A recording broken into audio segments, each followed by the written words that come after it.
வணக்கம். நான் நாகப்பட்டினத்துலேருந்து ராஜா பேசுகிறேன்.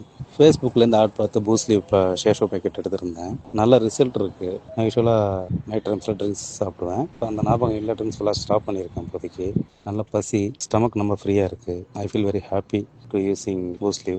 தேங்க்யூ. இந்த பூஸ்லி பசியை தூண்டுது, செரிமானத்தை கொடுக்குது, தேவையான அளவுக்கு பைல் டக்ட் அடப்பு இருந்ததுன்னா அதை சரி பண்ணுது. கால் ஸ்டோன் சொல்லி கால் பிளாடர்ல கால்சியம் போய் அக்குமுலேட் ஆகும். இந்த பூஸ்லிவை சாப்பிட்டுக்கிட்டு இருந்தா ஆட்டோமேட்டிக்கா அந்த கால் ஸ்டோன் குறையுது. பூஸ்லிவை அடிக்கடி சாப்பிட்டு நீங்க ஆரோக்கியமா இருக்கணுங்கிறது என்னுடைய அன்பான வேண்டுகோள். ஃபேட்டி லிவர் இருக்கிறவங்களுக்கு அடிக்கடி வர பிரச்சனைகள்னு பாத்தீங்கன்னா பசி எடுக்கிறது குறையும், செரிமான பிரச்சனைகள் இருக்கும், எப்பவுமே ஒரு நெஞ்சு எரிச்சல் இருக்கும். இதெல்லாமே வந்துட்டு பாத்தீங்கன்னா அந்த ஃபேட்டி லிவர் கண்டிஷனோட அசோசியேட்டா இருக்கிற பக்க விளைவுகள். இந்த நோய் எதிர்ப்பு சக்தியை கொடுக்கறது இதுதான். அதனாலதான் கல்லீரல் பாதிப்பு இல்லாதவங்க கூட கல்லீரலை புதுப்பிக்கக்கூடிய இந்த பூஸ்ட்லிவை எடுத்துக்கிறதுங்கிறது ரொம்ப ரொம்ப நல்லதுங்க.